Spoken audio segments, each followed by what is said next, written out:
Good afternoon, everyone. My name is Yair Moshe. I am a chief engineer at SIPL, the Signal and Image Processing Laboratory at the Technion, Israel Institute of Technology.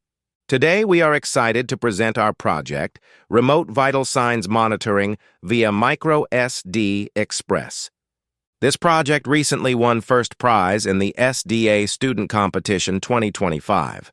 The work was carried out by Shira Barmatz and Shaked Levi under my supervision at the Technion. Before we begin the Technion presentation, I would like to share a short introduction prepared by Yossi Pinto, president of the SD Association. Yossi could not join us in person today, but he prepared these opening slides especially for this session. So let me first present Yossi's short introduction on behalf of the SDA, and then we will continue with the Technion project. SD Express uses a PCIe and NVMe interface. This is important because it changes the way we should think about SD cards. Instead of seeing the card only as an accessory or as passive removable media, SD Express allows the card to become an active part of the system architecture. By bringing PCIe and NVMe into SD form factors, SD Express provides SSD-like performance, but in a flexible, removable, and easy-to-service card. This requires not only technical adoption, but also a change in perception. SD Express can participate directly in modern computing architectures. In many modern systems, storage is no longer just about saving files. Storage is becoming part of the data pipeline itself. We see this clearly in advanced imaging systems, automotive recording, robotics platforms, and AI-enabled cameras.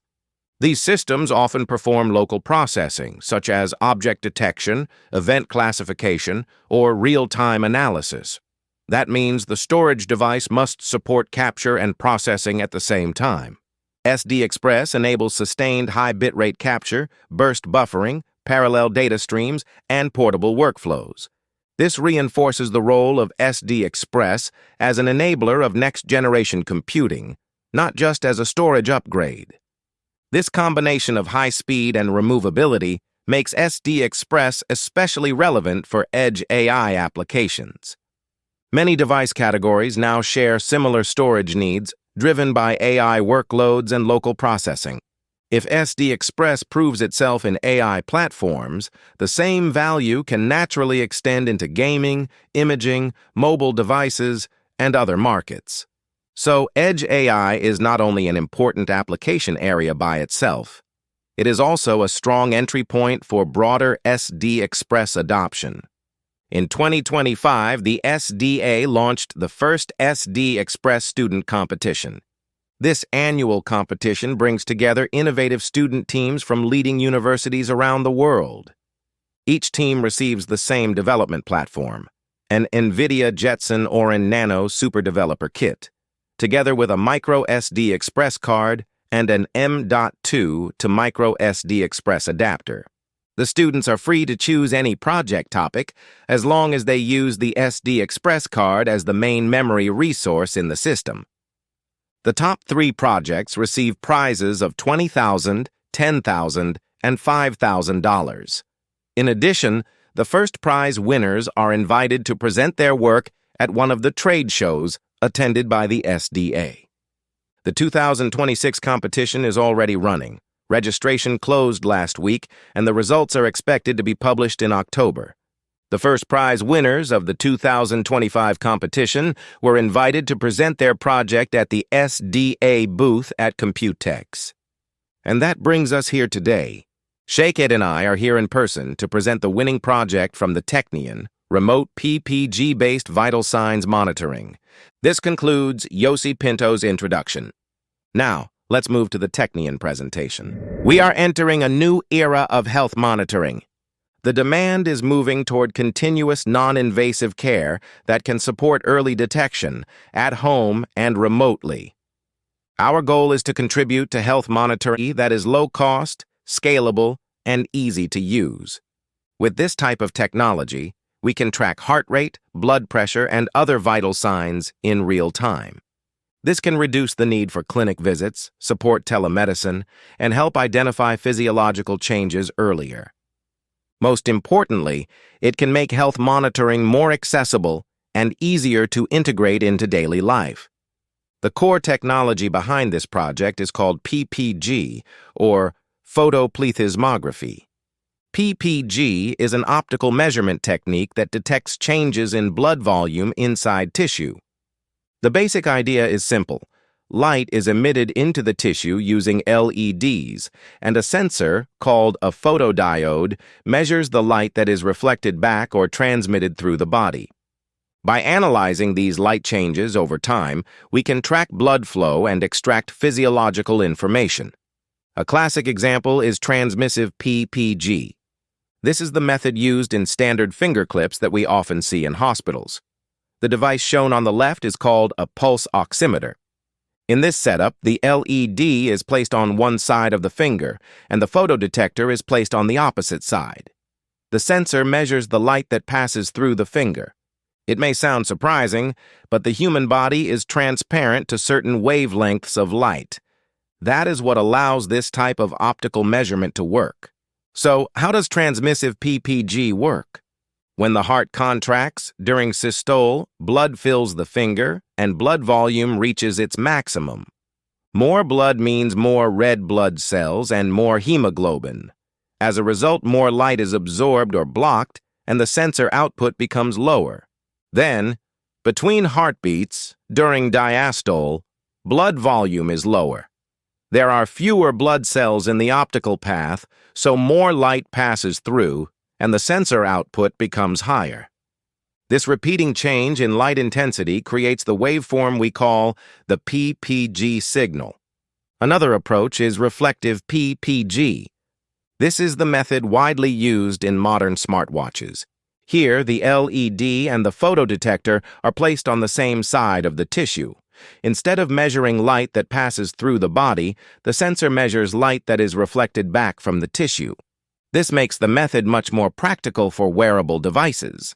Taking this one step further brings us to remote PPG, or RPPG.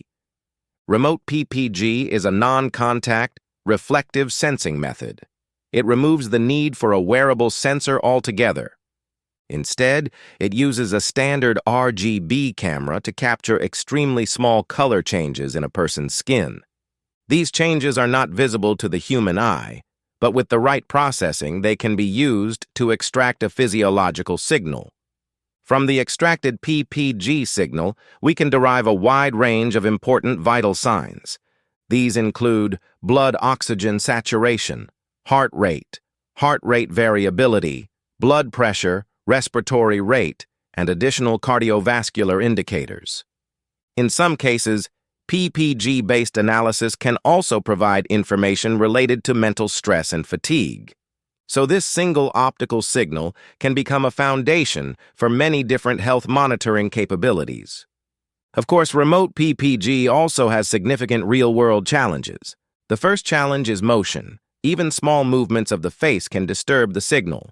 This is addressed using facial tracking, so the system can stay locked onto the relevant skin region. The second challenge is changing room lighting. The system must separate true physiological color changes from changes caused by the environment. The third challenge is signal strength. In non-contact sensing, the PPG signal is very weak. To improve quality, we use raw video with high spatial and temporal resolution, together with denoising techniques. These engineering steps are essential for extracting a reliable waveform from a standard camera. This project was developed at the Technion, Israel Institute of Technology.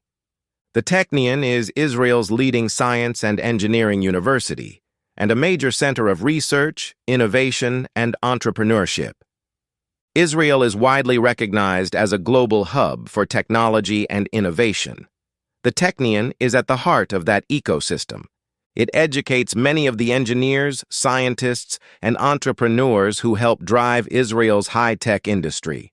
The project was carried out in the Faculty of Electrical and Computer Engineering.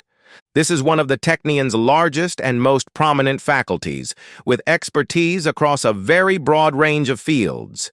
It also maintains strong and active connections with the global technology industry. That combination of academic depth and industry collaboration makes it an excellent environment for projects like this one. Undergraduate student projects are a cornerstone of education in our faculty. These are practical, hands-on projects where students address real-world engineering challenges.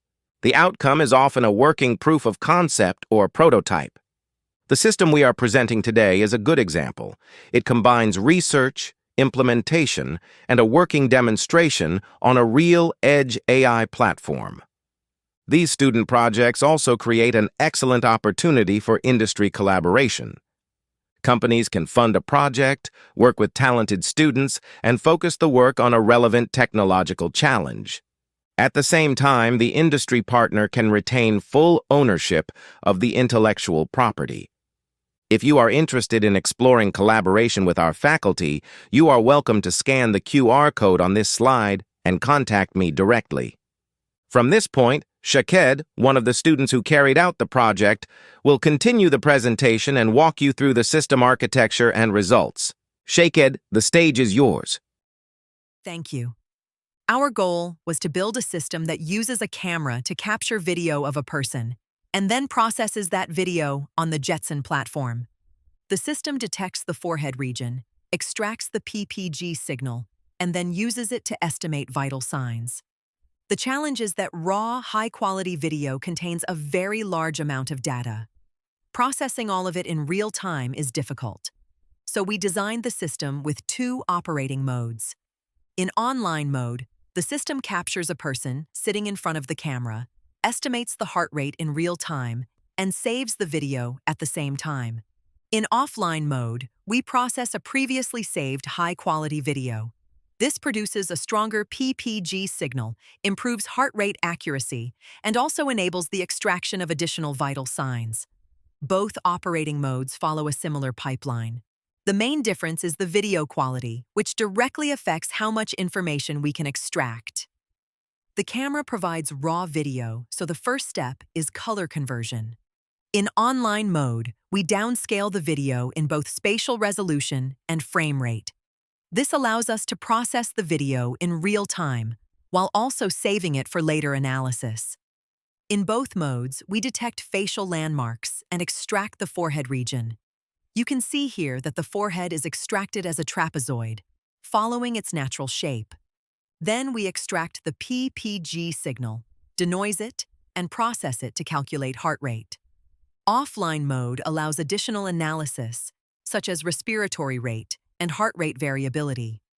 Overall, the project combines image processing, signal processing, and AI. All of these components must work together for the system to operate effectively. Now, how do we convert video into a PPG signal? The key idea is that lighting changes usually affect all RGB color channels in a similar way. But blood volume changes, caused by the heartbeat, affect the color channels in slightly different ways. First, we collect RGB values from facial skin regions. Then, we normalize the RGB signals to reduce the effect of illumination changes. Next, we project the signals into a chrominance space, where the pulse-related changes become easier to detect. This helps separate the real heartbeat signal from lighting variations, motion, and other noise. Once we have the PPG signal, the next question is, how do we estimate vital signs from it? I will explain the basic idea in a simplified way. In practice, the processing is more complex. The PPG signal changes with blood volume, and each peak corresponds approximately to one heartbeat. If we detect the peaks, we can measure the time between two consecutive peaks. This time interval is the duration of one cardiac cycle. From that interval, we can calculate heart rate in beats per minute. And if we repeat this over time, we can also calculate heart rate variability, which is an important physiological measure.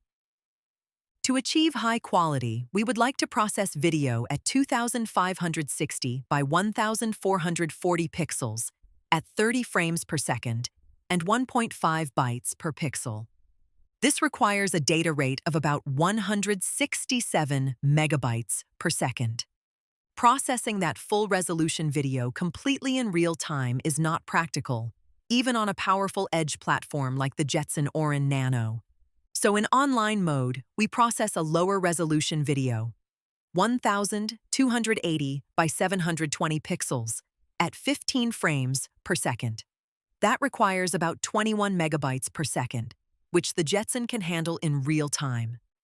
At the same time, we save the high-resolution raw video for offline processing. Saving that high-quality video requires about 167 megabytes per second. And this is exactly where microSD Express becomes important. A microSD Express card can support this write performance, while legacy microSD cards cannot. To evaluate heart rate accuracy, we compared our system against the Polar Verity Sense. This is a widely used optical heart rate monitor in sports and validation studies. We tested 21 participants under different lighting conditions, both at rest and after short physical activity. In total, we collected 32 recordings.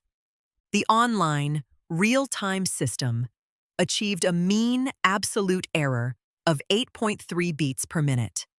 The offline system improved the result to 6.6 beats per minute. These results are not intended for clinical-grade diagnosis. However, an error of 6.6 beats per minute is quite competitive for a consumer-grade, fully remote, non-contact system operating under uncontrolled conditions. Here is a short video showing our system in operation. The demo illustrates how the system detects the face, tracks the forehead region, extracts the signal, and estimates heart rate.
You are very welcome to visit the SDA booth at Computex and experience the system for yourself. Thank you very much.